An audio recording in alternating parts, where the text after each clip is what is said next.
Amen. Purihin po ang ating Panginoon.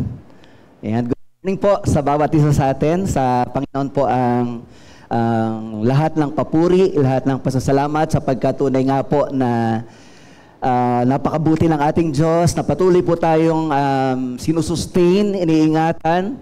Totoo po talaga na sa buhay na ito, lalo na sa ganitong panahon ay sabi nga halos parang hindi na natin maintindihan ang mga pangyayari sa ating panahon.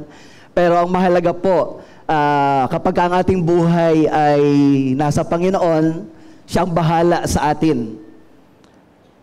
Sabi nga, we don't know kung ano man ang hatid ng future, pero kung nasa kamay tayo ng Panginoon, alam natin na ang Lord, siya ang may hawak ng ating future. Kaya wag po tayong bibitaw, wag tayong lalayo sa ating Panginoon. Amen po ba? Lalo na ngayon na sabi nga ay talagang hindi na mahirap na, sabi parang unpredictable na talaga ng panahon. Pati kalikasan, iba na kung nararanasan natin yung mga iba-ibang mga sitwasyon. Pero ganun pa man, yun nga po ating pasalamat. God is always in control. Habang ang Diyos ay nandun sa kanyang trono at kailanman hindi siya maaalis sa kanyang trono. Kasi alam natin, our God is eternal God. Wala pong butuhan para mapalitan ang pamunuan sa kalangitan. Amen po ba? Lagi pong makapangyarihan ang ating Diyos. Hindi po napapagod ang ating Diyos. Kahit sabay-sabay tayong dumalangin, kahit sabay-sabay tayong humingi, lahat po ng yon ay kayang tugunin ng ating Diyos na buhay at makapangyarihan. Siya po ang nanawagan sa atin. Sabi ng Panginoong Yesus, lumapit kayo sa akin, kayo na mga napapagal at nabibigatan sa inyong pasanin, at bibigyan ko kayo ng kapahingahan. Merong iba kasi ang idea nila, sabi nila, hindi na lang ako magpipray, hindi na lang ako hihingi sa Diyos. Alam niyo kung bakit? Sabi nila, para makabawas man lang ako sa kabigatan ng Diyos. Para nakatulong pa siya sa Diyos eh, no? Kasi sa dami nga daw naman, imagine niyo kung gaano karami ang tao, tapos lahat lang yan ay humihingi sa Diyos, dumadalangin sa Diyos. Kung 6 billion ang tao sa mundo at lahat ay sabay-sabay na dadalangin sa Diyos, yung ibang mga tao, ang kaisipan nila, karagdagan pa siya sa kabigatan ng Diyos, kaya magpapabawas na lang daw siya. Well, hindi niya kilala yung Diyos na tinatawagan natin. Amen po ba? Dahil ang Diyos na ating tinatawagan, lahat ng ating pangangailangan, kaya niya tayong abutin kahit magsabay-sabay pa tayo. Sapagkat ganun ang ating Diyos na makapangyarihan. Amen po ba? Amen. Palakpakan po natin ang ating Diyos. Kaya salamat sa Panginoon at tayo po'y sama-sama na ibinabalik ng may paglilingkod sa ating Diyos, yung kanyang pagmamahal na ating nararanasan, yung kanyang pagpapala na kanyang ipinaparanas at pinagkakaloob sa atin. Ang tugon naman natin ay talagang paglingkuran ng Panginoon. At huwag tayong lalayo sa Diyos. Magpatuloy lang tayo mga kapatid, anumang panahon at sitwasyon, sa Panginoon pa rin tayo lagi. Amen? Amen. Puri po ang ating Panginoon. Ngayong umaga, para po sa salita ng Diyos, isang talata mula sa Lumang Tipan ang atin pong bibigyan ng pansin. Sa aklat po ng Esther, chapter 4, verse 14. Babasahin po natin ang Tagalog at saka ang Ingles. Ang aklat po ng Esther ay isang aklat sa Bible na kapag binasa ninyo, hindi nyo makikita ang pangalan ng Diyos. Kaya isang bagay na nung ito po ay isasama na sa collection or doon sa kabuuan ng aklat ng Bible, isa sa question na ibinabato sa Book of Esther na hindi siya dapat maisama sapagkat ang pangalan ng Panginoon, wala man lang nabanggit na Yahweh, na Diyos o anuman sa Book of Esther. Pero ganun pa man, hindi man nakita, hindi man nabasa, hindi man nakasulat ang pangalan ng Diyos sa aklat ng Esther, pero hindi mapapasubalian na sa lahat ng mga nangyayari sa mga tao, particularly nung panahon na yon, sa empire ng Persia, yung Diyos na nasa likod ng lahat ng mga pangyayari, yung sovereign God, makapangyarihang Diyos, siya ang may control ng lahat ng bagay, lalong-lalo na sa buhay ng kanyang mga pinili, sa buhay ng kanyang mga lingkod. Kaya bahagi po sa pag-aaral natin ngayon ay yung sitwasyon ng buhay nila Queen Esther nung panahon na sila po ay nandun na sa sitwasyon na ang buong imperyo ng Persia ay gusto silang kumbaga i-annihilate o burahin sa mundo. Yun po yung background ng ating pag-aaralan. Kaya kung kayo po'y naririyan na sa inyong mga Biblia, Esther chapter 4, verse 14, anyayahan ko po kayo magsitayo. Sama-sama po tayo na magbigay ng paggalang sa pagbasa ng salita ng Panginoon. Esther 4:14, sabay-sabay po nating basahin yung Tagalog at saka yung Ingles. Handa na po sa pagbasa ng salita ng Diyos? Amen. Sige po, basahin natin ng malakas. Pag ipinagwalang bahala mo ang pangyayaring ito, tiyak na may magliligtas din sa mga Hudyo, ngunit ikaw at ang iyong angkan ay malilipol. Anong malay mo? Baka nga napunta ka riyan para maging kasangkapan sa ganitong pagkakataon. Sa NIV, for if you remain silent at this time, relief and deliverance for the Jews will arise from another place. But you and your father's family will perish. And who knows but that you have come to royal position for such a time as this. Tayo po'y dumulog sa Panginoon sa prayer.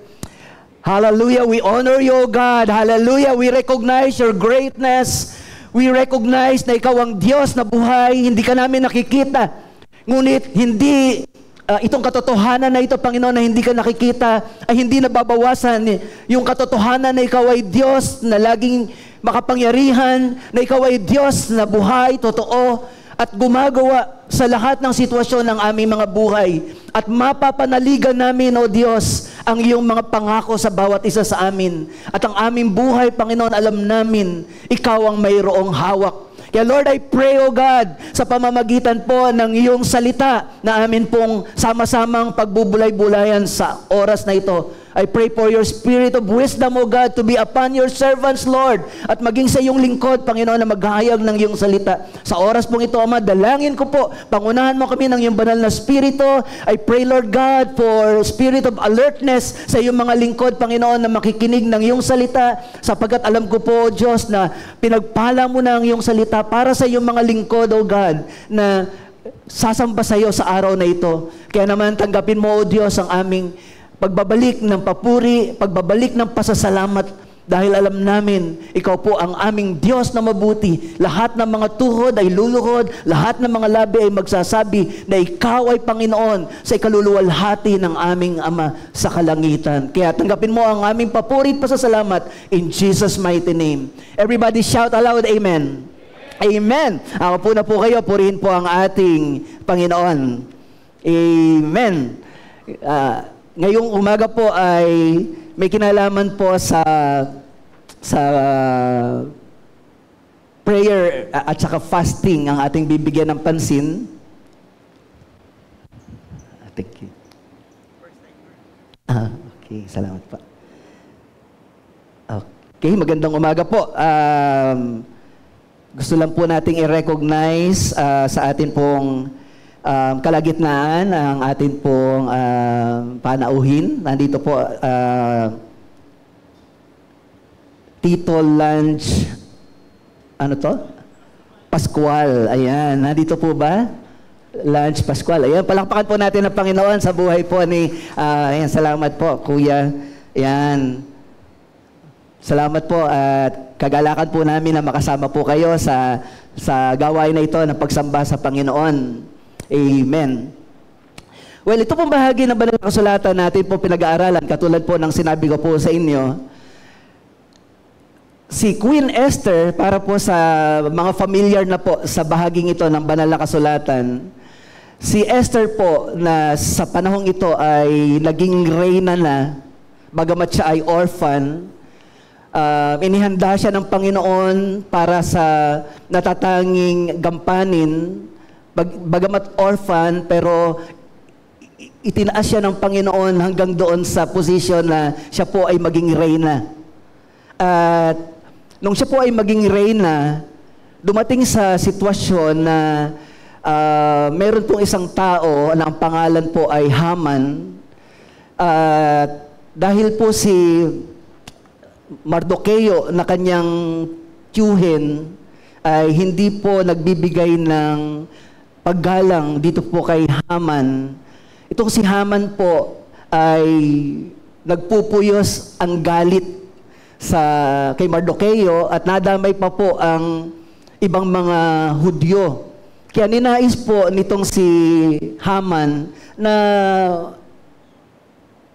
ang lipi o lahi ng mga Hudyo ay ubusin sa buong imperyo ng Persia.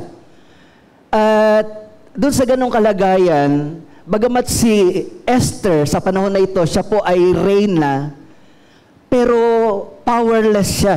Alam niya na wala siyang sapat na kakayahan para, bagamat nasa mataas siyang posisyon bilang reyna, ang idea niya sa kanyang sarili, wala siyang magagawa sa sitwasyon na kinasasadlakan ng kanyang mga kalahi na mga Hudyo.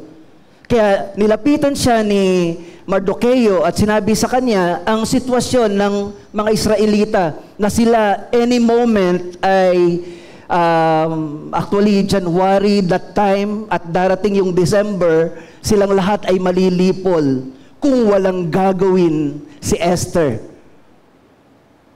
Kaya dito po sa binasa nating verse, yun po yung pahayag ni Mardoqueo kay Esther. Ang sabi niya sa verse 14, pag pinagwalang bahala mo ang pangyayaring ito, tiyak na may magliligtas din sa mga Hudyo, ngunit ikaw at ang iyong angkan ay malilipol. Anong malay mo? Baka nga napunta ka riyan para maging kasangkapan sa ganitong pagkakataon. Kumbaga dito sa kinakaharap ng buong lipi ng mga Hudyo ay ipinaalam ni Mardoqueo sa kanyang pamangkin na meron siyang dapat gampanan na tungkulin sa oras na yon. At hindi niya dapat palagpasin yung pagkakataon na kung saan inihanda siya ng Diyos. At bagamat kung hindi man siya kikilos, ayon kay Mardoqueo, gagawa pa rin ng Diyos ng paraan. Kung hindi man ikaw, gagamit ang Panginoon ng iba para mangyari ang kalooban ng Diyos. Kaya lang, hindi ka naging kabahagi doon, pero ang kalooban pa rin ng Panginoon ay ang mangyayari. Kaya sabi niya dito sa verse 14, at nais ko pong basahin, sabi, for if you remain silent at this time, relief and deliverance for the Jews will arise from another place. But you and your father's family will perish. And who knows but that you have come to royal position for such a time as this. Maring wala kang malay-malay, pero ang Diyos ang naglagay sa iyo sa posisyon na yan upang kapag ka dumating na ang ganitong pagkakataon, yung plano ng Diyos sa iyo, kung bakit ka inilagay dyan sa lugar na yan, ay magampanan mo. At dito po sa sitwasyon na ito, si Esther, hindi niya po alam yung buong pangyayari sa kanyang mga kalahi. Sinabi lamang sa kanya ni Mardoqueo. Pero ang maganda po dito, yung kanilang naging tugon doon sa nakaamba na panganib sa bawat isa sa kanila. Kasi po, pag binasa po natin at babalikan po natin ang ilang mga talata dito po sa aklat ng Esther, kung paano po nagsimula ito, si Haman po sa chapter 3 ng Esther, ito pong si Haman ay naluklok bilang punong ministro sa kaharian ni Haring Ahasuerus. At itong posisyon niya bilang punong ministro, kumbaga sa atin, parang siguro Senate President ang katumbas. Kumbaga may mga ministers, pero siya yung Minister of Ministers. So siya po yung naging punong ministro. At dahil dito, ay parang ito ang naging daan para mag-demand siya ng respect sa lahat ng mga nasasakupan ng imperyo ng Persia.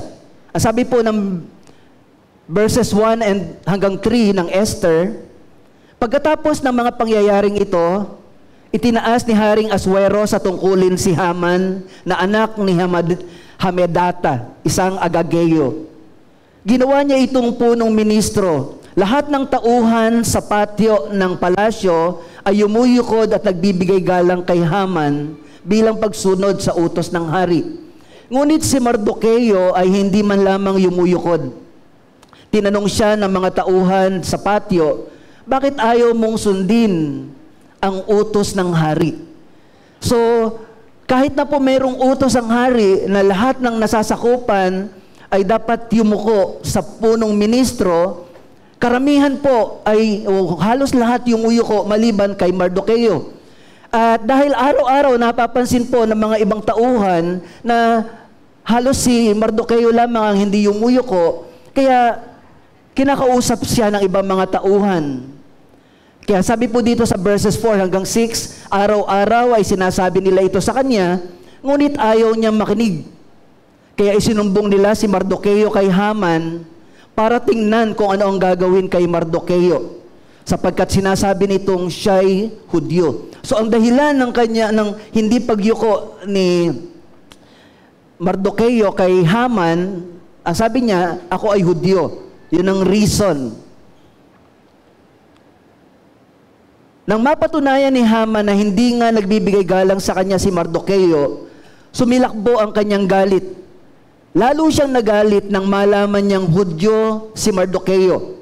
Sa palagay niya, hindi siya masisihan kung si Mardukeo lang ang kanyang ipapapatay.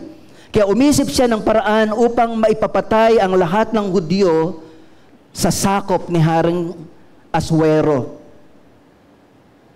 At si Haman, kasama po yung ibang mga tauhan niya, nagkasundo po sila kung kailan gaganapin yung paglipol sa buong lipi ng mga Hudyo sa Persia. Ang sabi po ng verse 7, buwan ng Nisan, ibig sabihin ito po ay December, o itong January, unang buwan ng ikalabandalawang taon ng paghahari ni Aswero, ginawa sa harapan ni Haman ang sapalarang tinatawag na Pur upang malaman kung anong araw nararapat isagawa ang balak niya. So January po ito, plinano nila, at doon sa kanilang pagdodraw lots, ang lumabas po na panahon kung kailan isasagawa itong paglipol sa buong lipi ng mga Hudyo sa Persia, ang sabi po, ang lumabas ay ang 13 araw ng Adar. At ang ang Adar po ay ang 12 buwan. Kaya sa ating panahon, ang tawag po niyan ay December. So December 13, lahat ng mga Hudyo papatayin ng mga Persians. At wala silang karapatang tumanggi. Ang reason, dahil sila ay Hudyo. So, lahat po ng Hudyo, parang meron po silang time bomb na nakaset na hinihintayin lang nila yung pagsabog. Yun po yung kalagayan ng mga Hudyo. Imagine niyo January pa lang, pero ina-expect mo by December, mamamatay ka na. Yun ang kalagayan ng lahat ng mga Hudyo. At napakahirap po nito. At ito pong isang tao na ito na si Haman ang nagpakana para po ang lahat ng mga Hudyo ay lipulin sa imperyo ng Persia. Sa ating panahon po, nakilala natin na si Hitler po ay ninais din po na burahin ang mga Hudyo sa balat ng lupa. Very familiar tayo sa history kung ano po ang ginawa ni Hitler sa history. At yung Holocaust, alam natin yan. Kumbaga, kung gusto nyo na ma-refresh kayo doon sa ginawa ni Hitler, kung paano niyang pinahirapan ang mga Hudyo dahil galit na galit siya sa mga Hudyo. Marami po kasi mga tao na anti-Semitic. Yung Semitic people, sila po yung galing sa lipi ni at yun po yung dahilan ng ibang mga tao na sila po ay galit na galit sa mga Hudyo. Ngunit, bago pa man dumating si Hitler, at marami pa pong iba na mga sumubok na ubusin ang mga Hudyo sa buong mundo, ay meron na pong tagpo sa Bible na nag-attempt po na ubusin ang mga Hudyo. At ito nga po ay walang iba kundi si Haman.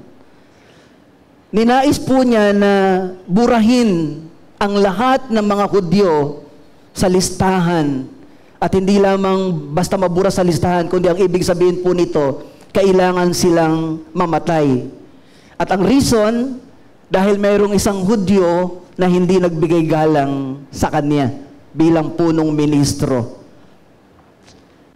At dahil po dito, ang utos ay hiningi nila sa hari na magpabigay ng utos ang hari upang lahat ng mga Persians ay magkaroon ng karapatan para patayin ang mga Hudyo. Pero pag binasa niyo po itong aklat ng Esther, makikita niyo na hindi po nilinaw ni Haman na mga Hudyo yung kanilang i-annihilate. Kumbaga blind item.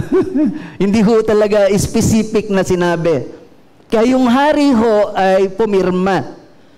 At ang reason kung bakit po nila gustong ipapatay ang lahi na to, simple lang.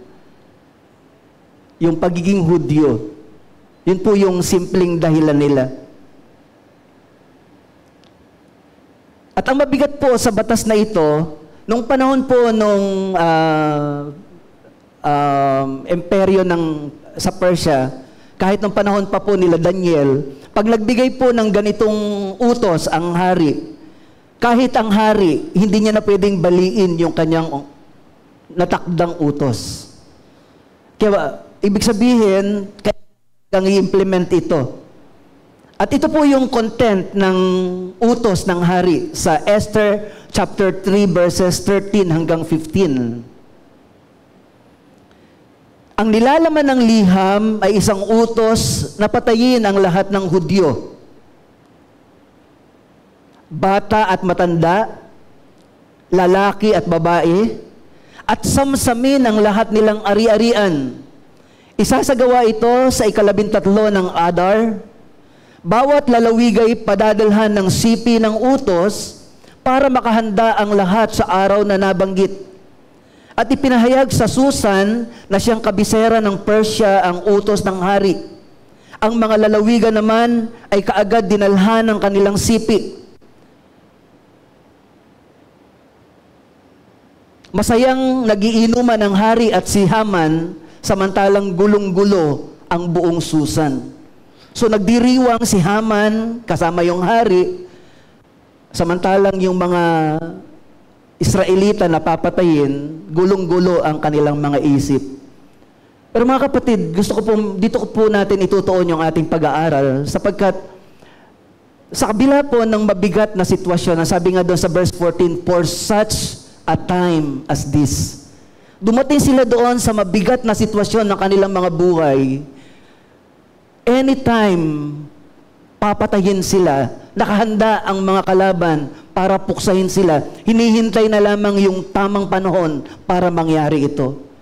At yun ang kalagayan ng lahat ng mga Israelita sa Persia. Pero alam nyo, ang nakita ko po dito na napakagandang naging tugon ng mga Hudyo, ng mga Israelita sa kanilang mahirap na sitwasyon. Ang kanila pong naging tugon ay pananalangin, pagpababa, at pagpa-fasting. Ang sabi po sa Esther chapter 4 verses 1 hanggang 3, tingnan po natin yung naging response ng mga Hudyo. Nang malaman ni Mardoqueo ang tungkol sa sulat ni Haman, pinunit niya ang kanyang kasuotan, nagdamit siya ng sako, naglagay ng abo sa ulo, at naglibot sa buong lungsod. Siya'y nananangis ng buong kapaitan. Naupo siya sa labas ng pintuan ng palasyo sapagkat hindi pinapayagang pumasok ang sinumang nakasuot ng sako. At ang mga Hudyo sa bawat lalawigang naabot ng utos ng hari ay nanangis ng buong kapaitan, nag-ayuno at nagluksa. Karamihan sa kanila ay nagdamit ng sako at naglagay ng abo sa ulo. Alam niyo, kasi po alam ng mga Hudyo, magkakaiba po ang kanilang birthday. Pero darating ang time na lahat ng mga Hudyo ay magkakaroon ng pare-parehong death certificate. At doon sa death certificate, the same death, the same date of death nila. Pare-pareho, December 13. Sapagkat sa buong araw na yon, lilipulin ang lahat ng mga Hudyo sa buong lalawigan ng imperyo ng Persia. At sa kabila na ito yung mabigat na kapalaran na naghihintay sa kanila, makikita po natin ang naging tugon ng mga Israelita. Ang naging tugon po nila, ang sabi, sila po ay ang ginamit po dito, ang sabi ay nagdamit ng sako, naglagay ng abo sa ulo. Alam niyo po ang ibig sabihin nun? Yung saklot at paglalagay po ng abo sa ulo ay symbol of humility. Pagpapakita ito ng kapakumbabaan na sinasabi mo wala kang magagawa. At yun po yung kanilang ginawa at naglibot sila sa buong lungsod na nananangis ng buong kapaitan. Sa NIV, ang sabi po sa verse 3, nung dumating po itong utos, ang sabi po ng verse 3 ay, "In every province to which the edict and order of the king came, there was great mourning among the Jews." Anong ang ginawa nila? Ito po yung kanilang response. Verse 3, "With fasting, weeping, and wailing." So dun sa mabigat na sitwasyon ng kanilang buhay, ang naging tugon nila, fasting, prayer, weeping. Sa iba na hindi nananampalataya sa Diyos, tatanungin, ano magagawa ng prayer? Buhay na natin na nakataya dito. Ano pa magagawa ng prayer? Pero sa taong may pananampalataya sa Diyos, sa tao na naniniwala na ang kamay ng Diyos ay nasa likod ng lahat ng mga pangyayari, na hindi man natin nakikita ang gawa ng Diyos, pero alam natin mayroong makapangyarihang Diyos. Alam natin ano man ang sitwasyon ng ating mga buhay, if we put our trust in Him, ibinigay natin sa Kanya yung ating buhay, yung ating sitwasyon, alam natin merong gagawin ng buhay at makapangyarihang Diyos na ating pinaglilingkuran. Amen po ba? At yan ang dapat na tugon ng mga anak ng Diyos na nananampalataya sa Kanya. Kung titingnan natin itong sitwasyon na ito, hindi po madali. Kasi buong pamilya mawa-wipe out. Buong lipi mawa-wipe out. At pinakamadali dito magpanik, mataranta. Buhay na ang nakataya. Pero alam na alam ng mga Hudyo, for such a time as this, ano ang gagawin nila? Ang ginawa po nila, they fasted and they prayed. Wow! Amen po ba, mga kapatid? Parang, parang hindi conventional or hindi yung paraan nila, parang hindi practical. parang, di ba? Parang hindi angkop. Tayo muna, buhay nang nakataya dyan. Pero sa kanila, bilang mga lingkod ng Diyos, alam nila kung anong gagawin sa panahon na yun. Ang naging tugon po nila, sila po ay nagluksa, nagpakumbaba sa harapan ng Diyos. Sila po ay nag-fasting, sila po ay nanalangin. Actually, napakabigat po nito sa part po ni Mardoqueo. Kasi si Mardoqueo, siya ang dahilan kung bakit ang buong lipi ng mga Hudyo ay ma-eradicate. Lahat ay yumuyuko, pagdating kay Mardoqueo, siya lang ang hindi yumuyuko. Ito namang si Haman, kasi masyadong, nailagay siya sa power, so naging gahaman masyado sa respeto ng tao, sa paggalang ng tao. At dahil si Mardoqueo ang nag-iisa na hindi umuyuko sa kanya, Sabi niya, hindi ako masaya na si Mardoqueo lang ang aking parurusahan. Gusto ko, lahat ng mga lahi niya maubos. Imagine niyo, no? Meron ganun taong gahaman. Grabe. Pero maganda po kay Mardoqueo, si Mardoqueo po ay larawan ng isang mananampalataya na handang tumayo para sa kanyang pananampalataya sa Diyos, kahit ang kapalit po nito ay mismong ang kanyang buhay. Amen po ba? Kaya natin yung ganitong posisyon na pagbuhay na ang nakataya ay sa Diyos pa rin kaya tayo? Actually, marami pagkakataon kapag talagay ang tao sa ganitong sitwasyon, ang pinakamadaling gawin ay go with the flow. Kung ano yung karaniwang ginagawa ng mga karamihan, ay sumunod ka na lang. Pero si Mardoqueo, dahil siya nga po ay lingkod ng Diyos na talagang tumatayo para sa Diyos, kahit ang lahat ay yumuyuko na kay Haman, siya po ay nananatiling sa Diyos lamang, kumikilala ng pagsamba. Minsan po may mga sitwasyon sa buhay natin, kahit mga mananampalataya, may mga believers na mas pipiliin yung kanilang comfort zone o yung tinatawag na yung convenient na sitwasyon ang kanilang gagawin kaysa tumayo sa pananampalataya. Halimbawa po, ito, ng panahon po ng kasagsagan ng pag-abroad ng marami sa ating mga tatay sa Middle East, marami mga nag-abroad. May mga ilan na umalis ay mananampalataya, pero pagdating po sa Middle East ay na-convert sa Islam. Bakit po? Kasi nga, pagka ikaw ay nag-convert sa Islam, sa Middle East, marami po mga opportunity na naghihintay sa iyo.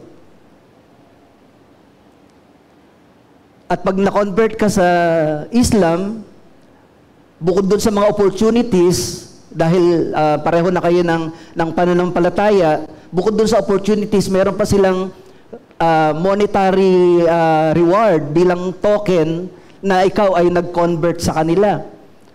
So, yung iba po, instead of taking yung risk, mas pinipili ng iba yung convenient way. Yung iba ay mas niyayakap nila yung kahit na labag sa kanilang pananampalataya, pinipili nila itong kaparaanang ito. Pero kay Mardoqueo po, hindi po ganoon ang kanyang kalagayan. At ito pong pinapagawa ni Haman para kay Mardoqueo, hindi lamang po ito simpleng pagyuko o pagrespeto.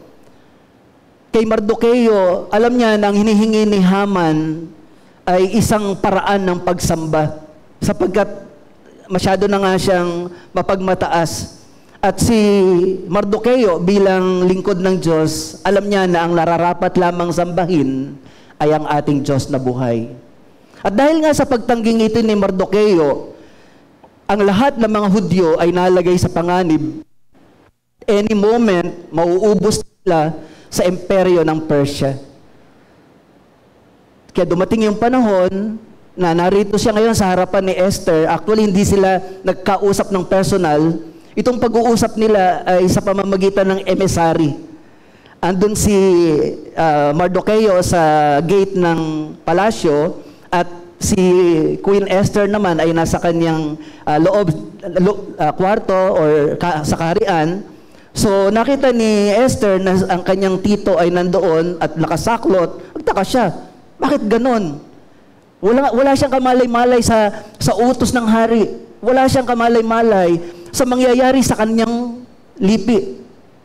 Kaya tinanong niya ngayon, ano ba meron? Bakit ganyan ang ayos mo? So ito pong isang inutusan, kinausap, at nung nag-usap po sila, ay pinasabi po ni Mardoqueo kay Esther yung dahilan.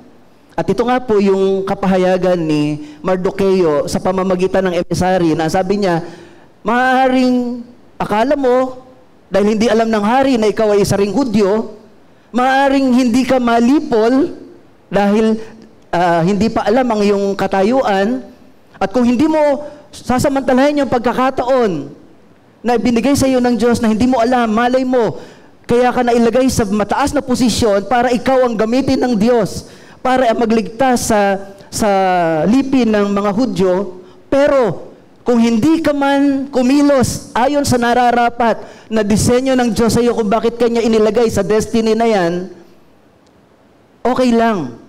Pero gagawa pa rin ng Diyos ng paraan para iligtas ang kanyang bayan. So ganun yung pananampalataya ni Mardoqueo. Kung hindi ka man gumawa, walang problema. Alam ko na ang aking Diyos mayroon pa rin gagawin para sa amin.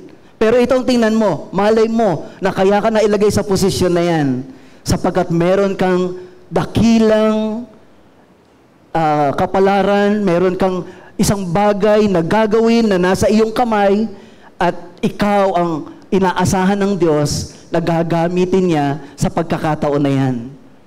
Kaya nung maraman ito ni Queen Esther, alam niyo ang naging tugon niya? Ang naging tugon ng mga Hudyo, sila Mardoqueo nanalangin, at nung si Queen Esther, nung malaman din po niya yung kanya pong sitwasyon, ano po ang ginawa ni Queen Esther? Ang sabi din po ni Queen Esther, siya din po ay mananalangin. Magpa-fasting, mananalangin. Sapagkat yung kabigatan ng kanyang lahi ay kalagayan niya rin. At dito po ay makikita po natin na ito pong si Queen Esther, bagamat alam niya na bilang reyna, pwedeng maligtas siya, ang maaaring sa kaisipan dahil nasa mataas siyang posisyon. Pero ang nakita ko po dito, nakisimpatya siya sa kanyang mga kalahi. Kaya nung makita niya ang mabigat na kalagayan ng kanyang tito at ng buong lipi ng mga Israelita, nakiisa po siya sa kanilang sama-samang pagpa-fasting at pananalangin. At ngayon po, mga kapatid sa Panginoon, kaya sabi ko nga po sa inyo, isa pong sitwasyon ang ating kinakaharap sa ating panahon ngayon. Maring hindi man tayo katulad nung panahon ni Queen Esther na yung lipi natin o lahat ng mga Kristiyano ay papatayin. Maring hindi pa man gano'n ang sitwasyon natin ngayon. Pero kung mapapansin niyo po, sa ating panahon ay pasama ang ating panahon. Pero merong inaasahan ng Diyos na gagawin ang mga mananampalataya for such a time as this. Ito natin kung gaano kasama ang panahon. Tingnan niyo po ngayon, marami pong mga pamilya, wasak. Samantalang ang Panginoon, ang purpose niya, itinayo niya ang pamilya. Pero ang kaaway, lahat ng mga binuo ng Diyos, winawasak ng kaaway. Nagtayo ang Panginoon ng pamilya, sinira ng kaaway. Kaya ngayon, marami mga pamilya ang sira. Ngayon, nandito tayo sa panahon ng ang generation na ito ay matatawag nating confused generation. Kasi nga, yung dating lalaki ay hindi niya na malaman kung siya ba'y lalaki pa din. Yung dating babae, hindi niya malaman kung siya'y babae pa din. Kaya LGBTQIA+++. Now, we have nothing against sa mga nasa ganitong kalagayan. Huwag niyo pong ma-misinterpret. Mahal natin ang ating mga kakilala, kaibigan, mahal sa buhay na nasa ganitong kalagayan. Ang kalagayan nga lang po ay dahil nga sa gawa ng kaaway, merong deception na nangyayari. At itong deception na ito, kung mapapansin ninyo, dati po, pagka ikaw ay member, meron kang ganitong kalagayan, ikaw ay nag-i-struggle ka kasi hindi mo malaman ano ka ba talaga. At pag nag-come out ka noon, talagang bubugbugin ka, talagang makakarinig ka na masasakit na salita. Kasi nga hindi talaga karapat-dapat. Talagang nagsasalita ang mga tao noon, ang mga magulang. Kasi nga talagang itinuturing siyang kasalanan. Pero dumating po yung panahon, sa ating panahon na parang welcome na sa ating henerasyon. At parang proud pa kapag nag-come out. At hindi lang ho yun, nagkaroon na po ng Pride Month na may buwan na talaga ng pinagmamalaki na malaki na silang grupo. Kaya lang ang nakakalungkot nga po, noon po ay tinuturing ito na kasalanan sa banal na kasulatan. Pero dahil yung mga tao na nagsusulong ng kanilang tinatawag na rights, human rights, yung kanilang karapatan, yung kanilang damdamin, anong nangyayari? Lumalaki na lumalaki ang grupong ito at dahil lumalaki na po, ay marami na din po ang lumalawak na yung kanilang kabuuan. Sabi nga ng iba, hindi naman nanganganak pero dumadami. Kasi nga spirit po ito eh. Spirit. At ano po ang nangyayari? Marami na po sa ating mga sitwasyon ng ating buhay na kapag itong mga ganitong may espiritu ang nag-control ng mga pangyayari. Imagine niyo na lang yung event ng di ba, yung sa Paris Olympics, tapos yung sa Brazil. Ano ang kinalaman ng Last Supper sa sports? Di ba? Sana kung yun ay Olympic at sports sa pinag-uusapan, sana man lang yung pinakita nila doon ay may kinalaman sa sports. Pero bakit doon sa opening, bakit kailangang i-mock yung napakahalaga sa atin bilang mga Kristiyano na katotohanan na dahil sa pagkain nagkasala ang tao, pero dahil di sa pagkain tinubos tayo ng Panginoon, di ba? Sa pamamagitan ng communion, inaalala natin na ang Panginoong Hesus, yung kanyang katawan, ay pinahirapan. Kaya inaalala natin, through communion, na natubos na tayo doon sa kasalanan sa pagkain. Ang tumubos sa atin ay pagkain din. Inaalala natin through communion. Pero nung pinakita nila ito doon sa Paris Olympics, hinahamak nila yung napakahalagang katotohanan na tayo mga Kristiyano, pinaniniwalaan natin. So, marami pa pong iba na makikita natin na sa ating panahon, maaaring hindi man buhay natin ang nakataya katulad ng mga Israelita. Pero mga kapatid, sa ating panahon, ang nakikita natin, pasama ng pasama ng pasama ang mundo. Maapektuhan ang ating pamilya, maapektuhan sa school, ano na ang tinuturo. Dati po, ang isang pamilya, lalaki, babae, tatay, nanay, tas may anak, yan ay pamilya. Pero nung makapasok yung New Age teaching, ang family, it does not necessarily mean na ang isang pamilya ay may tatay at may nanay at may anak. Pwedeng ang isang pamilya ay may babae at may anak. Yun na ngayon ang New Age teaching na itinuturo sa school. So affected po ang ating mga anak. At yan na po yung uri ng sistema na atin po ngayong na-experience. Tinanggal na po ang Bible sa marami po mga paaralan. Pero later on sa Texas, ang sabi po, pinababalik na nila ngayon ang Bible. Kasi nung tinanggal nila ang Bible, marami po mga juvenile delinquents, madami mga nabilanggo. Kaya nung nasa bilangguan, binibigyan nila ng Bible. Nung nasa school, tinanggal nila yung Bible. Ngayon, nung makulong, saan nila binibigyan ng Bible? Imagine niyo po, no? Pero ngayon, nasabi, yung Texas ay nakikita ulit talaga nila yung mahalagang pangangailangan na ang Biblia ay dapat incorporated talaga sa buhay ng mga tao. Now, ano po ang point ko dito? Ang point ko dito, hindi po yung buhay natin ang at stake physical, kung hindi yung katayuan po ng ating pamumuhay sa mundong ito na ang gawa ng kaaway ay tila yung kadiliman ng lumulukob laban sa kaliwanagan.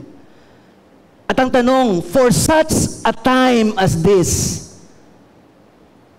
tayo bilang church, ano ang ating response?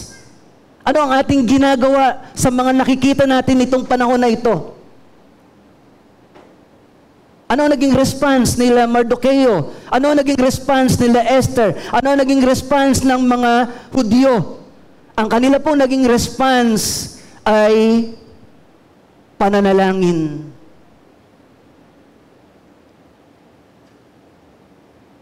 Kaya nais ko po na sa panahon na ito, mga kapatid sa Panginoon, kung nakikita natin itong ganitong kalagayan sa ating panahon, I believe for such a time as this, at tayo bilang kabahagi ng church, kung nakikita natin na parang mas nagpo-flourish ang kadiliman laban sa kaliwanagan, I believe we as a church, we need to fast and pray. Naniniwala po ba kayo doon? I believe ito rin yung dapat nating response sa panahon na ito. Katulad po nila Mardukeo, Esther, at yung mga Jews sa Persia, our best response sa ganitong sitwasyon, of course, is always to come to God in prayer, to seek His face, seeking His wisdom, to humble down before God, para sa sitwasyong ito, yung ating pamilya, yung ating mga mahal sa buhay, yung liwanag ng Diyos ang bumalot sa kanila at hindi kadiliman. Ngunit hindi lamang po natin ito gagawin na parang prayer lang, kundi ito po na i-combine po natin ang prayer and fasting. Now, siguro, i-share ko lang po sa inyo. Sa Sariaya po ay sinimula na rin po namin ito early this year. Nung February po, hindi lamang mga leaders, kundi kasama po yung mga, basta kung sino man pong gustong mag-involve sa buong church, kahit yung mga bata po, basta kaya po nila, welcome po na mag-join sa prayer and fasting na sinimulan po namin sa Sariaya. Kaya kahit po mga bata, nakaisa po sila, kaya lang syempre, ang consistency ng mga bata compared sa mga nakakatanda ay iba. Pero at least, ini-involve natin sila na makisama sa ganitong gawain para sa church. At naisip ko po na sa panahong ito, since our team is advancing God's glorious kingdom, naniniwala po ako na nais ng Diyos na yung kanyang kaharian, yung kaluwalhatian niya ay mahayag, pero hindi natin ito magagawa sa ating mga sarili lamang, maliban na tayo ay sama-sama na hanapin ang mukha ng Diyos sa pamamagitan ng sama-samang pananalangin at pag-aayuno. At nais ko po na tayo po, kasama po ang Sariaya, Louisiana at ang Marikina, ay mag-start din po tayong lahat para po sa prayer and fasting. At ang proposal ko po, di ba meron po tayong ginagawa na every Wednesday na prayer habit natin. Ganun po kami nag-start. Sinimulan din po namin ng dinner. Tapos, dahil yun din po yung schedule ng prayer habit natin, at the same time, meron din pong prayer meeting kaming ginaganap every Wednesday. So, yun na din po yung time ng fasting. So, every dinner, nag-skip po kami ng meal para po sa araw ng Wednesday. Ngayon, pwede po natin itong lahat simulan na dun po, kahit man lang, gradual po natin gagawin. Subukan po natin ng dinner lang muna or isang meal lang muna. Kasi po, hindi naman natin pwedeng mabigla, lalong-lalo na po yung nagme-medication. Pag meron pong nagme-medication, okay lang din po na wag makiisa. Kasi po, minsan yung medication nagre-require talaga na kain muna bago uminom ng gamot. So, okay lang po yun. O kaya naman, yung iba din po na merong mabigat na trabaho na hindi talaga pwedeng mag-skip ng meal, okay lang din po yun. Pero yung pwede po, yung available po, ay in-encourage ko po kayo na subukan po natin ito bilang church. Well, kung meron po sa atin, alam ko yung iba sa inyo ay naka-experience na mag-fasting, pero yung iba sa inyo, kung ito yung first time ninyo, pwede natin po itong gawin at sabay-sabay po tayo every Wednesday, mag-skip po tayo ng meal every Wednesday. sa dinner. Okay po ba yun sa inyo? Yan. Susubukan po natin at gagawin po natin gradual. Yun, para maintindihan natin itong fasting, tingnan po natin ang ilang mga mahalagang katotohanan about fasting. What is biblical fasting? Fasting is going without food for the purpose of seeking God deeply. So yan po yung fasting. Sa iba po, pag pinag-uusapan ng fasting o pag-aayuno, ang fasting po ay parang isang bagay na sa iba, hindi kaaya-ayang gawin. Sa iba, pag sinabing fasting, dapat pag nagpa-fasting ka, dapat malungkot ka. Bakit? Kasi nagpa-fasting ka nga eh. Dapat hindi ka masaya pag nagpa-fasting ka. At ipakita mo sa mukha mo, sa katawan mo, na talagang nahihirapan ka, mabigat ang kalooban mo, bakit? Nagpa-fasting ka nga kasi eh. Yun yung mga kaisipan ng fasting. Yun po kasi ang naipamukha ng mga leaders noon. Nung panahon ng ating Panginoong Yesus, ang mga religious leaders, kapag ka nagpa-fasting po sila, nagsusuot pa yan ng yung mask na mukhang malungkot. Para ipakita nila doon sa mga tao na nagpa-fasting kami at malungkot kami. Pero nakamaskara po yun ng sad face. Ang problema nga, yung fasting para sa kanila is to get the attention of other people. Kaya, ang nangyari po tuloy, ang fasting ay parang sa iba, ang label ay parang bad experience. Hindi ito naging magandang encouragement. Kung hindi, pag narinig nila yung fasting, parang turn off sila. Kasi nga, ang ginagawa ng mga religious leaders, hindi nila gusto. Pero, pag naunawaan natin, ano ba ang kahalagahan ng fasting, I believe, may enjoy po natin na gawin ito. Biblical fasting is a wonderful spiritual experience. Hindi po ito kailangang malungkot kapag ka ikaw ay nagpa-fasting. At kapag ka ganito natin tinitingnan ang gawain ng pag-aayuno, makikita natin na mahalaga po itong vehicle para po doon sa ating pag-a-advance ng kaharian ng Diyos.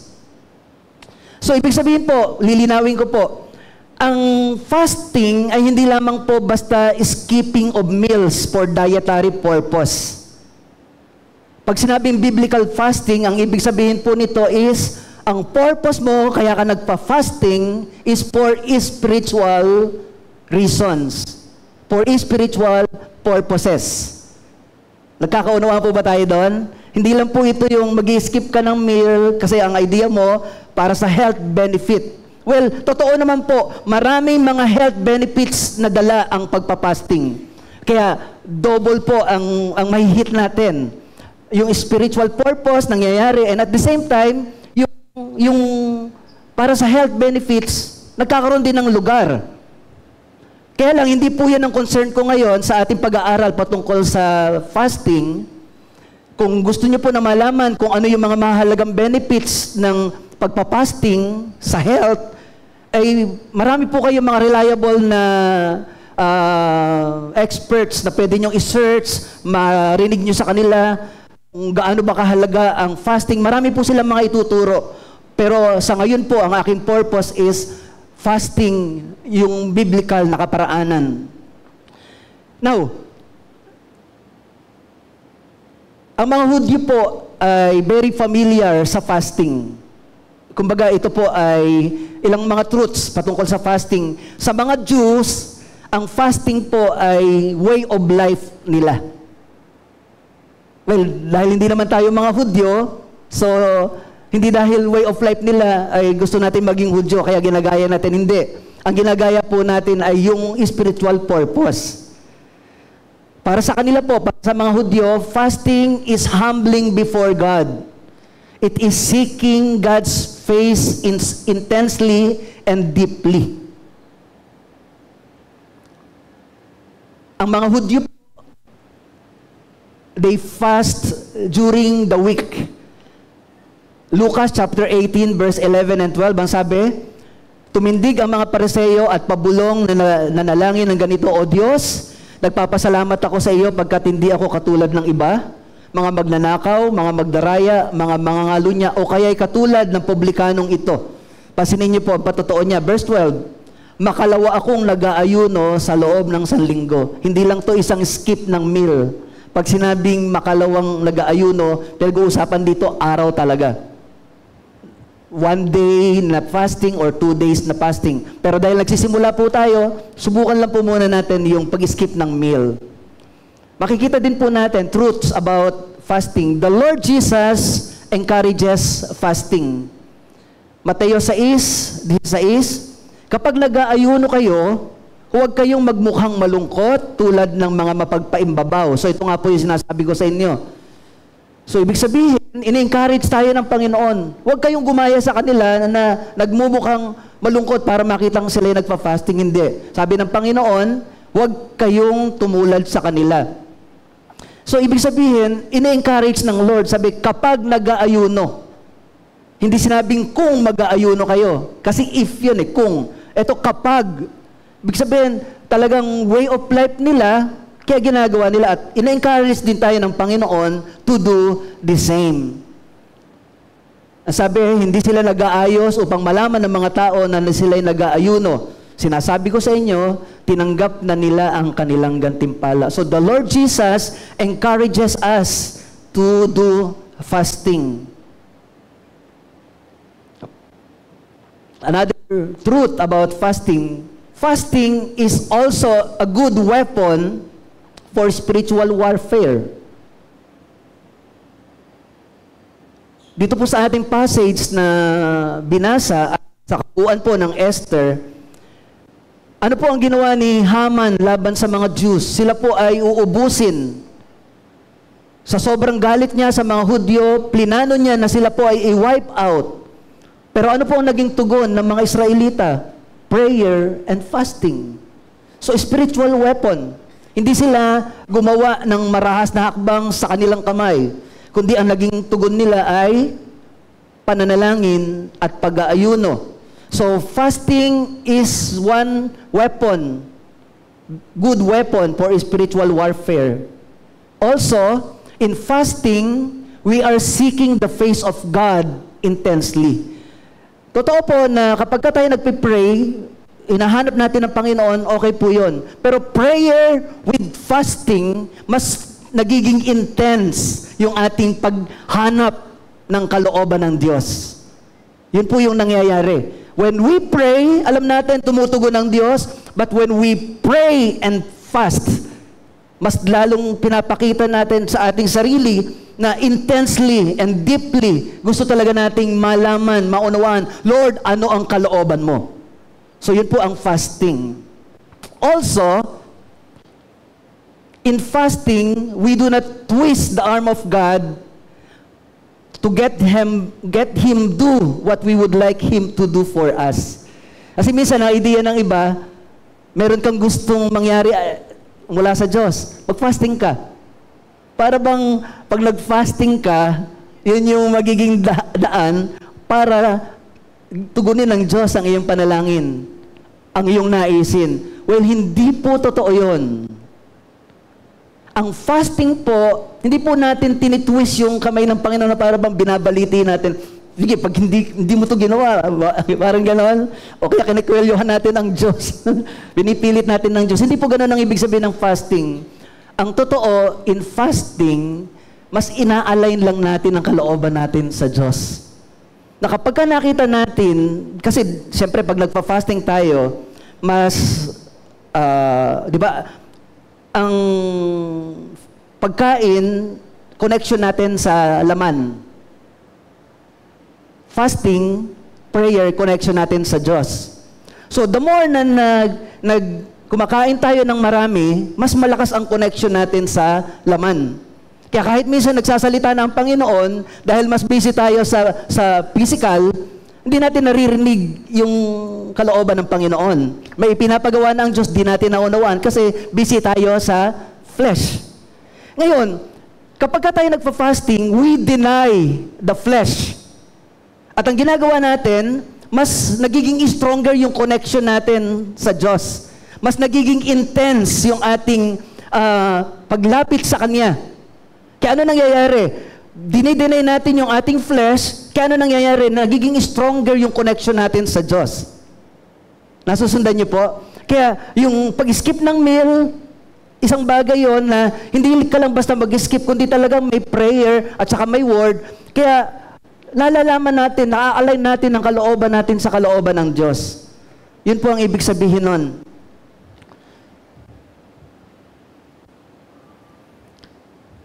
Ganun po ang nangyari sa kalagayan ni Mardoqueo at ni Esther dahil dun sa kanilang mabigat na sitwasyon sa kamay ni Haman at ng mga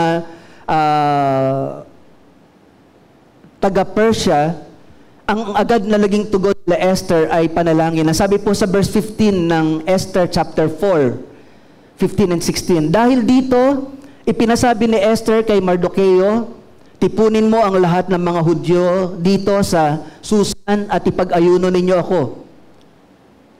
Huwag kayong kakain o iinom sa loob ng 3 araw. Mag-aayuno rin kami ng aking mga katulong na babae. Pagkatapos, alapit ako sa hari, kahit ito'y labag sa batas, mamatay na kung mamamatay. So nakita po natin na dun sa mabigat na sitwasyon, ang naging tugon nilang lahat is prayer and fasting. Now, bakit po natin gagawin itong prayer and fasting as a church? Kasi po may magandang resultang ginagawa ang Diyos. Tandaan niyo po, ulitin ko, hindi natin binabaliti ang Diyos. Hindi natin pinipilit ang Diyos na umayon sa kalooban natin kapag tayo nagpa-fasting.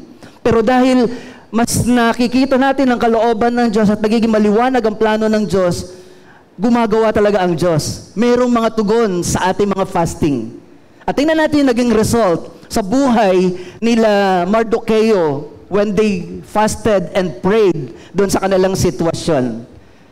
Ito po yung ilang result. Number 1, nung sila po'y nanalangin, Esther found favor with the king. Sa Esther chapter 5 verses 1 and 2, tandaan niyo po, sabi ni Esther sa chapter 4, ang sabi ni Esther, hindi kasi po pwedeng lumapit ang sino man sa hari hanggat hindi niya pinapatawag. Kailangan po, pag pinatawag ka ng hari, dun ka lang pupunta. Pero pag kusa kang nagpunta, parang pinili mo na ang kamatayan. Pero dahil si Esther, sabi niya, pansinin niyo yung kanyang binitawang salita sa verse 16 ng Esther chapter 4. Ang sabi niya, mag-aayuno rin kami ng aking mga katulong na babae. Pagkatapos, lalapit ako sa hari. Kahit ito'y labag sa batas, mamatay na kung mamamatay. So, ibig sabihin, sige, magpa-fasting tayo. Kung ano ang magiging resulta ng ating fasting, susubukan kong lumapit sa hari. Kung mamamatay na ako, okay lang. Pero, salamat sa Lord, hindi siya namatay. Iniba ng Diyos yung resulta. Ang unang resulta, Esther found favor with the king. Lumipas ang 3 araw mula na mag-usap sina Esther at Mardoqueo. Isinuot ni Esther ang kanyang kasuotan bilang reyna at tumayo sa bulwagan ng palasyo sa tapat ng tirahan ng hari. Nakaluklok noon sa trono ang hari paharap sa pintuan ng palasyo. Tugod siya nang makita si Esther at itinuro niya rito ang kanyang setro. Lumapit naman si Esther at hinipo ang dulo ng setro.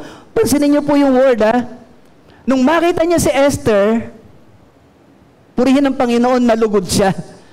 Kasi kung hindi, alam niyo ba, pag kayo ay nasa harapan ng hari, hindi po pwede na kahit na ikaw ay malungkot o may problema, huwag mong dadalhin yan sa harapan ng hari, may kalalagyan ka. Hindi po pwede makakita ang hari ng harapan niya. Yung hindi ngingiti-ngiti, ayaw ng hari.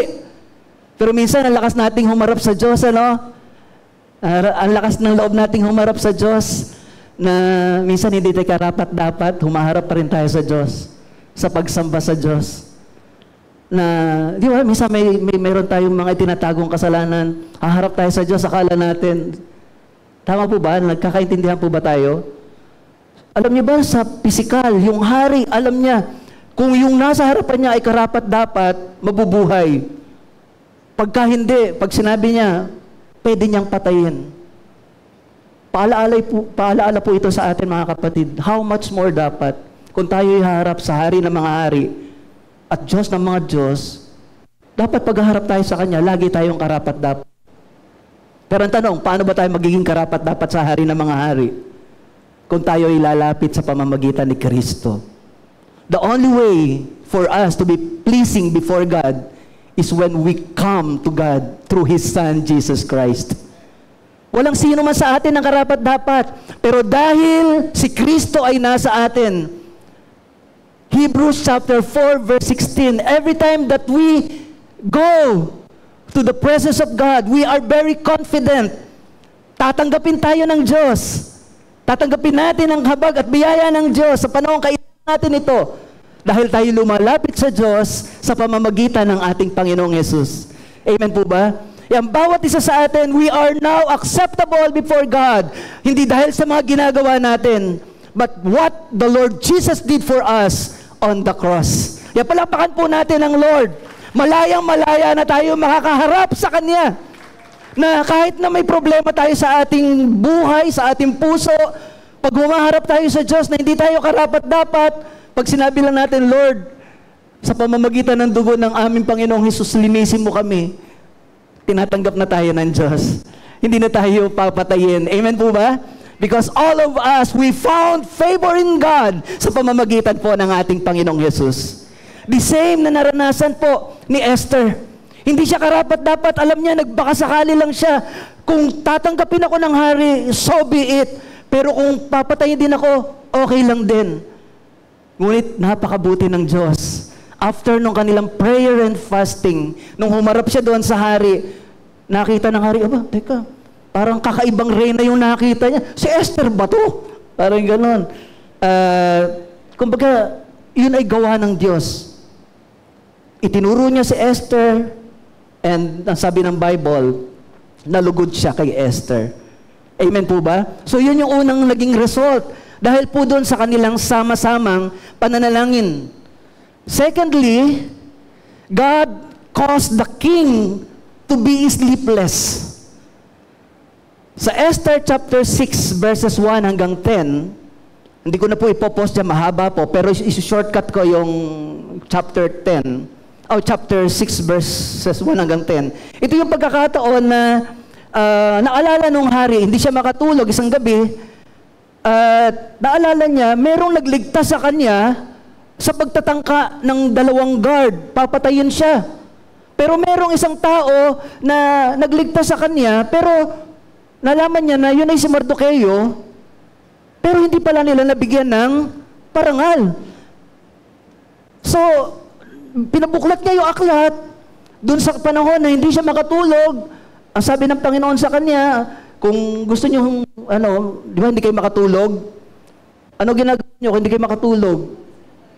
Yun ba yung panahon para magbasa ka ng mga nakaka-boring na nababasahin? Yung magbasa ka ng history book ay boring po na panahon yan. Siyempre gusto mo na hindi ka makatulog, dapat yung gagawin mo, yung worthwhile. Kaya lang ang problema, hindi na nga siya makatulog, ang gagawin, nagbasa pa siya ng boring na talaan. Pero maganda, kaya pala siya hindi makatulog, kasi dadali siya ng Panginoon doon sa sitwasyon na ipapaalala sa kanya, meron palang tao na nagtumulong sa kanya na hindi niya nagantimpalaan. At yun pala, si Mardoqueo. So tinanong niya, nabigyan pa natin ng parangal si Mardoqueo? Hindi po. Kaya niloob ng Diyos na magkaroon ng favor si Esther sa hari. And secondly, yung hari, nung nakaugnay niya si Esther, nagkaroon siya ng panahon na hindi siya makatulog, nakita niya na merong matapat na lingkod na hindi niya nagantimpalaan, at ito ay si Mardoqueo. Kaya tinanong niya ang kanyang mga ministro kung anong dapat gawin sa dapat parangalan ng hari. So sabi ng hari ay anong dapat gawin? Dumadating ngayon si Mardoqueo. Naisip ni Mardoqueo, sabi ng hari sa kanya, tinanong niya, ano ang mainam na gawin sa sinong mga ibig parangalan ng hari? Verse 6. Akala ni Haman ay siya ang tinutukoy ng hari. Kaya verse 7, ito sabi niya, ganito po, ipakuha ninyo ang damit ninyong isinuot at ang kabayong sinakyan ng kayo'y patungan bilang hari o putungan bilang hari. Ang damit ay ibigay sa isa sa mga pangunahing pinuno ng kaharian para isuot sa pararangalan. Pagkatapos, isakay sa kabayo at ilibot sa buong lungsod habang isinisigaw ang ito ang lalaking pinararangalan ng hari. Verse 10, sinabi ng hari kay Haman, kung gayon, kunin mo ang aking damit at ang aking kabayo. Lahat ng sinabi mo'y gawin mo kay Mordekeo na gusto mong patayin. Yung tao, galit na galit siya. Siya pala ang magpaparangal. Di ba gustong-gusto niyang patayin? Kasi iniisip niya, siya ang pararangalan. Kaso sabi ng hari, gawin mo yan kay Mordekeo. Kung alam niya na si Mordekeo ang gusto niyang ipapatay, pwede niyang idugtong yon. Gawin mo yan kay Mordekeo na gusto mong ipapatay. Kaso hindi naman niya alam na sila Mordekeo yon. Kaya imagine niyo po yun, ngit-ngit si Haman habang nililigid po si Mordekeo sakay doon sa siya yung sumisigaw. Ganito ang pagpaparangal ng hari sa mga tao matapat sakay. Gusto ko ang patayin to, ngayon pinaparangalan ko, ano ka ba? Ganon ang ating Diyos. Kaya niyang baliktarin ang anumang sitwasyon na pangit sa mga anak niya. Amen? Yun po yung pangatlo, mga kapatid. Pangatlong katotohanan, God can turn the tide in favor of His people. Yung bagay na tila pangit sa ating paningin, kapag hinanap natin ang kalooban ng Diyos at hinayaan natin siyang gumawa sa ating buhay, He can turn around our bad situation into best. Kaya hinayaan ng Diyos na makatulog itong hari, niloob ng Diyos na matuon ang kanyang pansin sa history ng palasyo at binasa sa kanya ang ginawa ni Mordekeo na hindi niya binigyan ng parangal. At nung malaman niya na hindi niya nagantimpalaan si Mordekeo, pinagawan niya ng paraan para magantimpalaan si Mordekeo. Ganyan po ang ginagawa ng Diyos. Kapag hinanap natin ang kalooban ng Diyos, kapag hinanap natin intensely and deeply through prayer and fasting, pag hinanap natin ang kalooban ng Diyos, ipapakita niya sa atin ang kanyang magagawa. At ipapakita niya sa atin that He can even turn around yung sitwasyon na maaaring sa tingin natin ay hindi favorable sa atin. At yun ang ginawa ng Diyos kay Esther, kay Mordekeo, at sa mga Israelita. Kasama na po si Esther. At yan ang nagagawa ng Diyos kapag tayo po ay sama-sama na nananalangin at nagpa-fasting. Kung ginawa yan ng Diyos kay Esther at Mordekeo at buong mga Israelita, ganun din ang Diyos na ating pinaglilingkuran. Kaya po niyang gawin sa atin yung ginawa niya noon. Tandaan niyo po, ito pangako ng Diyos. Ang mata niya ay laging nakatuon sa mga matuwid. Sa unang Pedro chapter 3 verse 12, ang mata ng Panginoon ay nakatuon sa matuwid, panalangin nila ay malugod na agad dinirinig. Handa lagi ang Diyos, nakatingin ang Diyos, nakikita niya masama at mabuti, matuwid at liko, nakikita niya lahat. Pero saan daw nakatuon ang paningin ng Panginoon? Saan daw naka-incline ang kanyang pandinig? Sa mga matuwid. Kung tumatawag man ang mga masama, naririnig din niya ng Diyos. Pero ang Diyos ay agad tumutugon sa mga matuwid. Lahat ay pwedeng tumawag sa Diyos. Pero nililinaw ng Diyos kung sino ang agad niyang tinutugon. Yung merong katuwiran sa kanyang harapan. Amen po ba?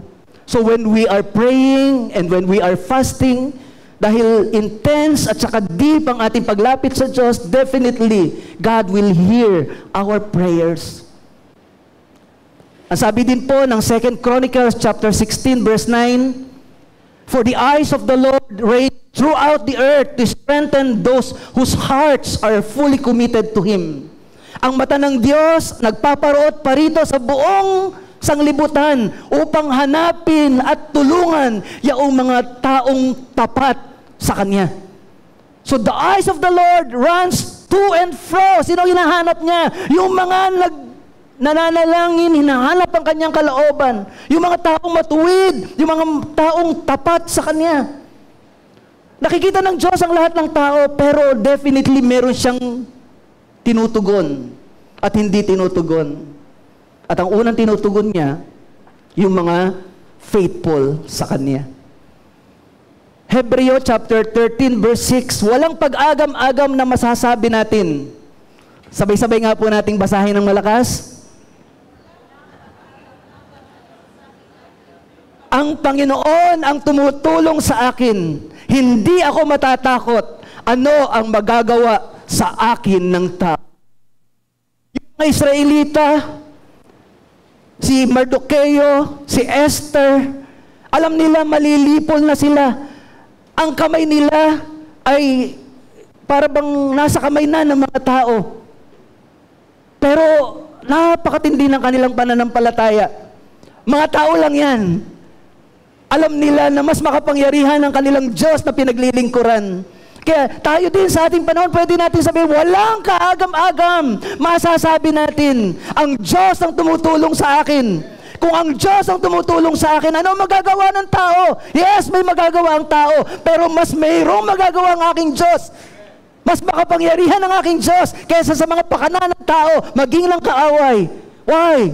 1 John chapter 4 verse 4, the spirit in you is greater than the spirit of this world. Ang espiritu na nasa sa inyo ay higit kaysa sa espiritu na nasa sa sanglibutan.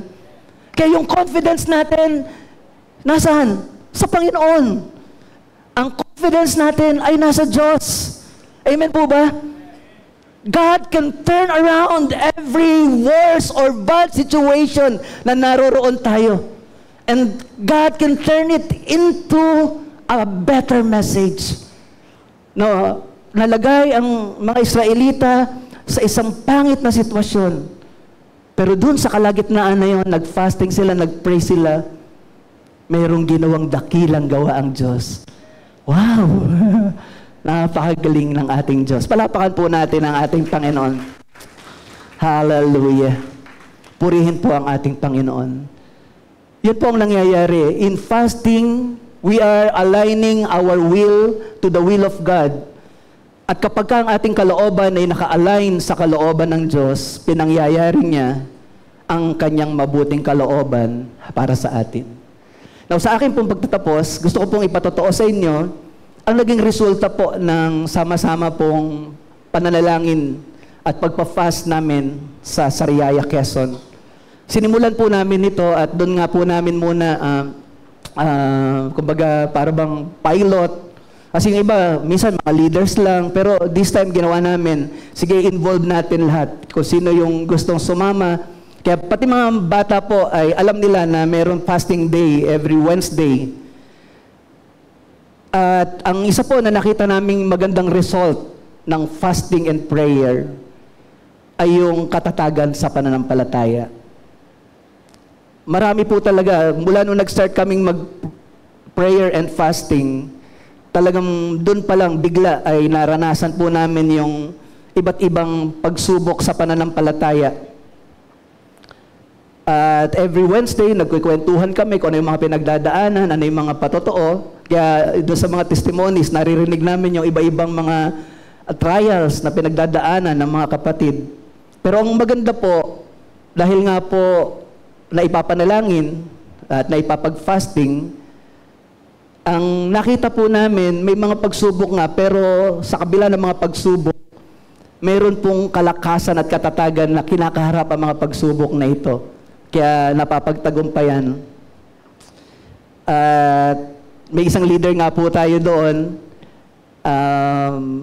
sa ilang mga weeks na pag-uusap-usap namin, nalaman namin, kanya-kanya talaga. Yung iba, sunod-sunod yung mga pagsubok. Pero andun yung katagumpayan. Yung isang leader, yung asawa niya ay naoperahan ng appendicitis. At after lang ng ilang araw, yung anak naman nasa Korea, ganun din, sinugod sa ospital, operation din. At bago pa po yun, yung anak niya na nagtitake ng board exam, hindi nakapasa. At yung isa pa niyang anak ay gusto rin po na makapasok sa isang school na gustong-gusto niya, at alam niya na ipasa niya yung college entrance exam, pero parang 3,000 ang nag-take, ang kukunin lang yata ay mga parang wala pang 100, parang 70. So imagine niyo po gaano kaano yun. Pero yun ang gustong-gusto niyang school. So, hindi siya doon pumunta, hindi siya doon nakapasok. Isipin niyo yun na parang pinag-pray mo naman, gustong-gusto mo, hindi nangyari. Tapos, bukod pa doon, may mga problema pa siya sa kanyang mga sa extended family. Tapos, pag nag-uusap nga kami, habang dumadaan siya sa mga ganitong pagsubok, nasabi niya sa sarili niya, nagkakabiruan na lang, Lord, kota na ako. Kasi sunod-sunod pa naman na mga pinagdadaanan eh.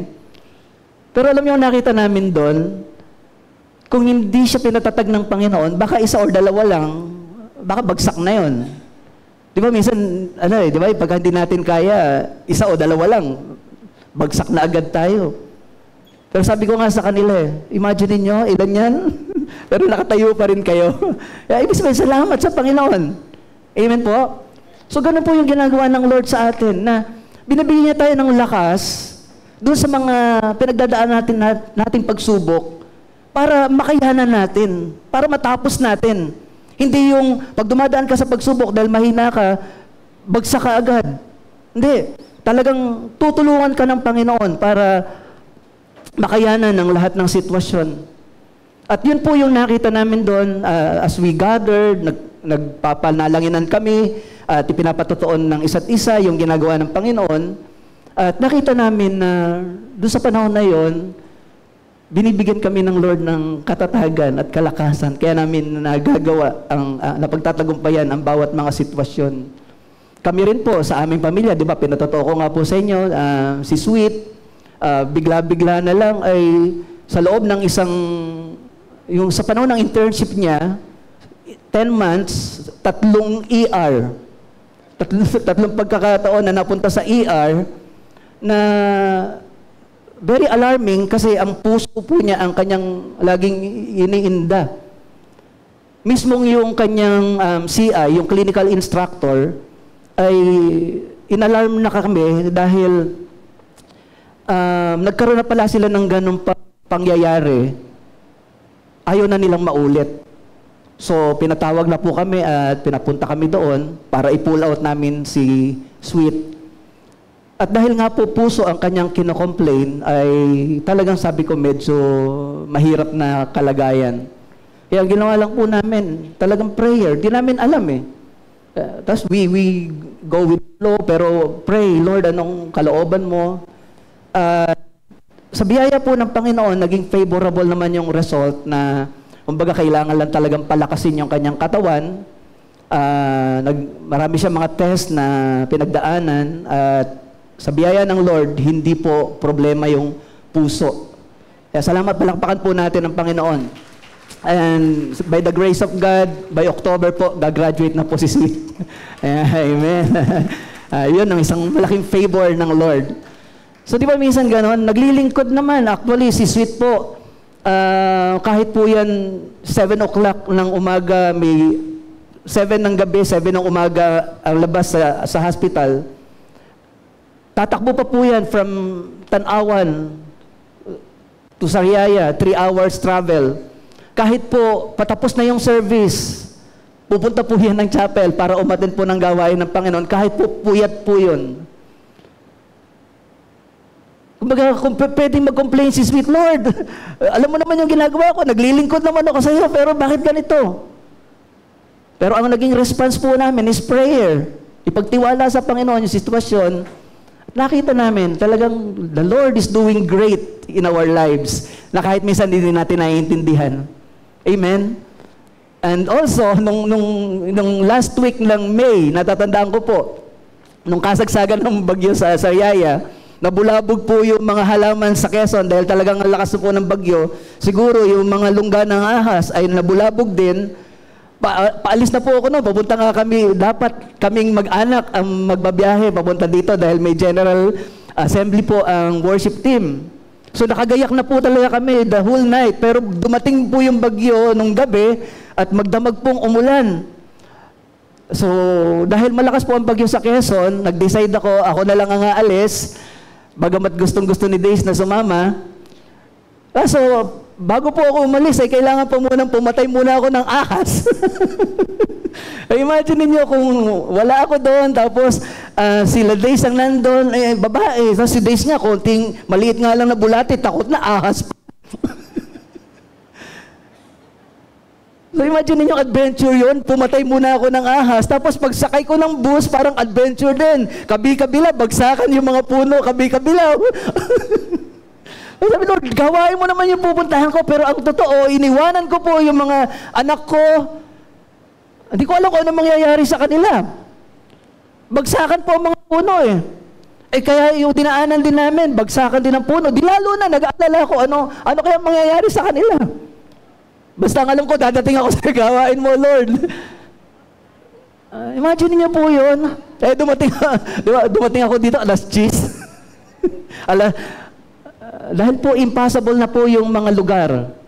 Pero ano po ibig sabihin nun? Talagang tayo po ay nagtitiwala sa Panginoon. Ano man yung sitwasyon na pinagdadaanan natin, God will help us through sa lahat ng ito. Tutulungan niya tayo na overcome ang mga bagay na ito for His glory. Amen po ba? At yun po yung nais ko po na ma-experience nating lahat.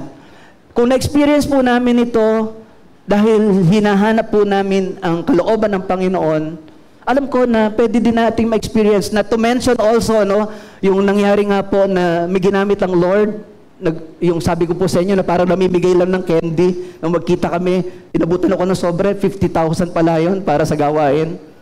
Parang complete stranger, tapos pagtitiwalaan ka ng ganong halaga, 50,000. Pastor, para sa gawain. Hindi ko nga ako alam na 50,000 yun. Para pang nagkita lang kayo at nagbigay lang ng candy, salamat. Tapos nung binuksan ko, 50,000. Sabi ko sa church, Lord, sinabi ko sa kanila. And nung June, again, meron akong text message na parang kumakatok, tao po, kasi hindi ko nababasa, hindi ko nabibigyan ng pansin. Pastor, another text naman, pastor. Nung sinagot ko po yung text, sabi, Pastor, pwede ko po ba kayong tawagan? Tapos basta nag-usap kami, then later on, sa madaling salita, nagbigay uli ng 100,000 para sa gawain sa Sariaya. Yun ay kilos ng Diyos na out of nowhere, hindi natin alam. Pero yun ay mga favor ng Panginoon because we are seeking His face para gumawa siya sa ating kalagitnaan. Amen po ba? For such a time as this, ano po yung dapat nating tugon? Ang tugon po natin is pray and fast. Hanapin natin ang mukha ng Panginoon. Hayaan natin siyang kumilos sa ating kalagitnaan. Hayaan natin na ang Diyos ay gumawa. Mga kapatid, sa aking pagtatapos, tatanungin ko po kayo, how do you see the spiritual condition of our times? Nung panahon po nila Mardoqueo, nakita nila sa kalagayan nila, papatayin sila. Mahirap ang kanilang sitwasyon, pero naging tugon po nila, prayer and fasting. Sa atin po, mga kapatid, bilang church, kung nakikita po ninyo that darkness is looming at tinatalo po yung liwanag ng Panginoon, ano po ang ginagawa natin? Dapat bilang church, may ginagawa tayo. Kung nakikita natin na sinasabi natin, ang gobyerno natin ay corrupt, lagi na lang bang tayo magko-complain? Lagi na lang tayo magsasabi ng yung mga official naman natin yan, mga government officials natin, mga corrupt talaga. Di ba, mas mabilis tayong mag-criticize. Dumadami na yung mga grupo ng mga LGBTQIA++. Nanalangin ba tayo para sa kanila? Kung nakikita natin na ang moralidad sa ating panahon ay mababa, kung nakikita natin na wasak ang maraming mga pamilya, at kung ganito natin nakikita ang ating panahon, and for such a time as this, ano po ang dapat natin gawin bilang iglesia? Kaya po sinasuggest ko sa inyo, ang aking proposal, Let's fast and pray.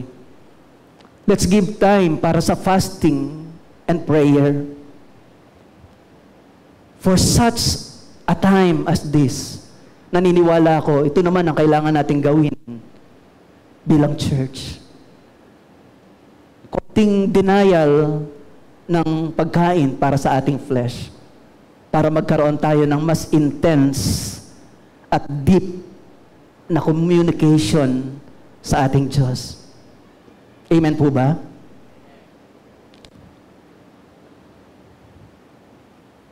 Pwede ko po bang malaman kung sino po ang willing para po makiisa sa atin pong gagawin na ito na church-wide fasting and prayer every Wednesday night? Pwede ko po ba makita mga kamay? Ito po yung commitment nyo, hindi sa akin, kundi sa Lord.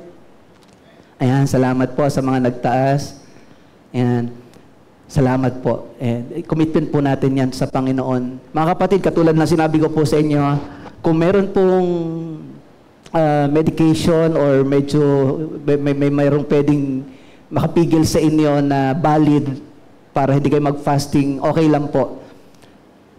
Kung hindi man kayo makapag-fasting sa food, you can do it by fasting through social media. Pwede po. Kumbaga, kung hindi kayo makapag-fasting, subukan nyo. Hindi ko kaya mag-fasting, pero magfa-fasting ako sa aking Facebook, sa aking Instagram, okay lang yung messenger siguro, kung may hinahanap kayo message na inihintay. Pero siguro, hindi ako magbukas ng Facebook ko. Isang maganda rin po yung fasting. We can do it para po sa kaluwalhatian ng Panginoon. Tandaan niyo po, prayer and fasting is a powerful weapon na laban sa kaaway at sa pag-advance ng kaharian ng Diyos. And together, kapag ginawa po natin ito, I believe God will give us great results. Great results. Kaya ng Panginoon na baliktarin, kaya ng Panginoon na ayusin ang mga sitwasyon sa tulong niya. Amen? So gagawin po natin ito na sama-sama. Palakpakan po natin ating Panginoon. Amen.